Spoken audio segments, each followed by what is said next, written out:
Hello and a very warm welcome to the Southeast Asian Inclusive Cities Dialogues. These dialogues are brought to you by the Australian Government in collaboration with the Asian Development Bank, the Ramboll Corporation, Core Global and the Asia Foundation. Why inclusion? Because most cities are difficult to navigate easily and safely for many people. This is especially true for disadvantaged groups, but even for the able-bodied and the wealthy. Many aspects of our cities make it difficult for people to achieve healthy and happy lives. Too many people are unable to benefit from the opportunities cities offer. These things are all well known to all of us. And many of us are working to overcome these challenges. Who are we thinking about when we talk about inclusion? Lots of people with many different challenges. For instance, women often have difficulty safely walking around their city. Persons with disabilities have challenges accessing appropriate services and with mobility, and the costs of public transport can be challenging for many marginalized groups. People living in informal settlements, often migrants or ethnic minorities, often can't access clean water, decent housing or jobs. Gender, ethnicity, poverty, disability and age all impact on how easily people can live in cities.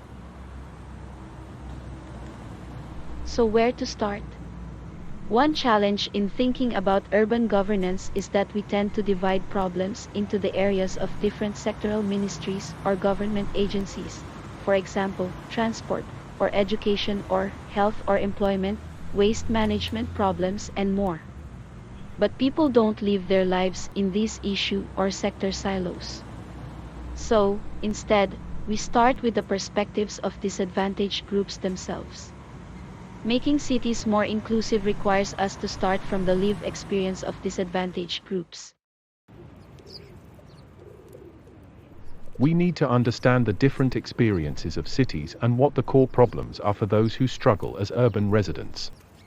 In developing these modules, that was our starting point. What are the main challenges and issues faced by disadvantaged residents in these 14 cities? As we mapped these challenges, 3 clusters of common issues emerged: infrastructure and services, safety and security, decent work and income. They are the topics of our 3 modules. In seeking solutions to some of these issues, we're interested in finding the intersection between smart and inclusive. By smart, we mean the ways in which urban living is being improved through innovations in technology, design, planning, and policy. By inclusive, we mean the ways in which urban living is being improved through greater access to opportunities, services, and resources for all residents, but in particular the marginalized and disadvantaged. So what does work at the intersection of smart and inclusive look like? It looks like many different things in many different places, but smart and inclusive urban development and governance everywhere has some common characteristics. First, it involves engaging in genuine efforts to understand how marginalized and disadvantaged groups experience urban settings. That requires a focus on participatory processes involving disadvantaged groups in policy and decision-making.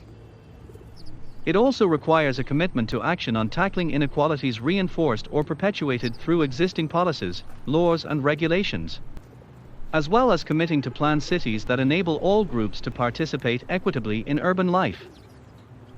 No one can do this alone, so it is essential that there is collaboration between government and public sector institutions, citizens and civil society, and the private sector. There's a lot to think about. So let's get started with Module 1.